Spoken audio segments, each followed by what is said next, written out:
Hello viewers, faith kitchen में खुश आमदीद। आज हम आप लोगों के लिए लेकर आए हैं बहुत ही सिंपल सी रेसिपी। आज हम बनाने जा रहे हैं माश की दाल। तो ये बहुत सिंपल सी रेसिपी है। तो सबसे पहले हमने जो है वो ऑयल डाल लिया है देगची में। अब ऑयल जैसे ही गर्म हो रहा है हम इसमें कटे हुए 2 मीडियम साइज के प्याज डाल देंगे और इनको अच्छे से फ्राई करेंगे। और आप हमारे चैनल को सब्सक्राइब कर लें। वीडियो अच्छी लगे तो फ्रेंड्स के साथ शेयर भी करें।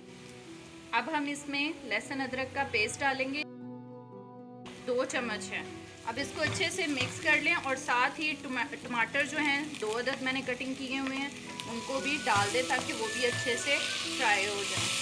तो ये दाल की जो रेसिपी है वो फेथ किचन के अपने स्टाइल में है, ठीक है। बिल्कुल सिंपल है, जिस तरह हम लोग घर पे बनाते हैं उसी तरह आपको बता रहे हैं। तो कुकिंग करते हुए हर स्टेप को फॉलो कीजिएगा। अब साथ ही इसमें हम लोग साबुत गरम मसाला डालेंगे और यहाँ पर मैंने 2 अदद हरी मिर्चियाँ जो हैं वो लंबी लंबी काट ली हैं। आप गोल भी काट सकती हैं अपने स्टाइल में।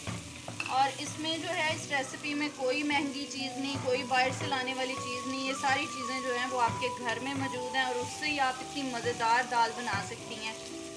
हमारी यही कोशिश होती है कि हम आपको आपके किचन में अवेलेबल चीज़ों से ही चीज़ें बनाना सिखाएं। तो वीडियो पूरी देखिएगा, स्किप मत कीजिएगा। ये बिल्कुल तंदूरी दाल की तरह बनेगी और टेस्ट बहुत मज़े का आएगा, जैसे आप बाहर खाते हैं बिल्कुल वैसे। देखिए व्यूवर्स, हमारे मसाले ने जो है वो ऑयल छोड़ दिया है। अब हम इसमें दूसरे खुश्क मसाला जात ऐड करने वाले हैं। इसमें आपने डालना है ऑलमोस्ट 1 चम्मच के करीब जो है वो हल्दी, नमक 2 चम्मच, ठीक है, बिल्कुल इस तरह बराबर हैं। मिर्च आपने 2 चम्मच,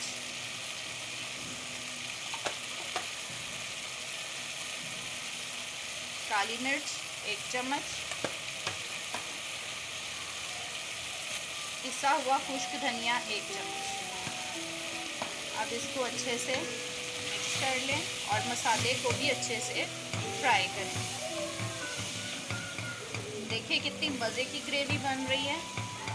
अब इसे और 2-3 मिनट तक हम ऐसे ही पकाएंगे कि हमारा मसाला जो है खुश्क मसाला जाती अच्छे से पक जाए। अगर इस दौरान आपको पानी की ज़रूरत पड़ती है तो आप बीच बीच में 1-2 चम्मच डाल सकते हैं। देखिए फ्रेंड्स, हमारा मसाला जो है वो अच्छे से रेडी हो गया है। अब मैं आपको माश की दाल दिखा दूं। ये तकरीबन एक बाउल है, ठीक है, और मैंने इसको बॉईल कर लिया हुआ है। ये देखें अच्छे से ये मैश हो रही है, ठीक है। ये देखें 90% जो है वो मैंने इसको बॉईल कर लिया हुआ है। अब हम इसको इसमें मिक्स कर देंगे। बॉईल करना इसलिए ज़रूरी है कि समटाइम्स ऐसे होता है कि दाल जो है वो कच्ची रह जाती है।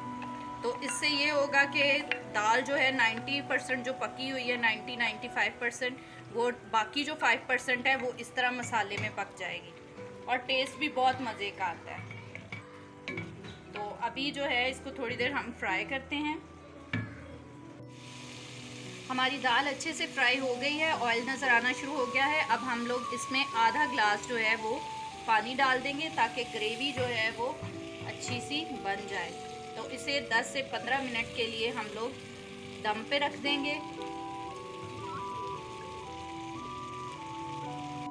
ओके, तो व्यूवर्स, हमारी तंदूरी दाल जो है वो बिल्कुल रेडी है। कि आप हमारे चैनल को सब्सक्राइब करें, लाइक भी करें, फ्रेंड्स के साथ शेयर भी करें वीडियोस को। और आप हमें इंस्टाग्राम पर भी फॉलो कर सकते हैं और फेसबुक पेज पर भी लाइक भी कर सकते हैं और फॉलो भी कर सकते हैं। हम आएंगे इससे भी आसान से आसान रेसिपी के साथ। तो मिलते हैं नई वीडियो के साथ। खुदा हाफिज़।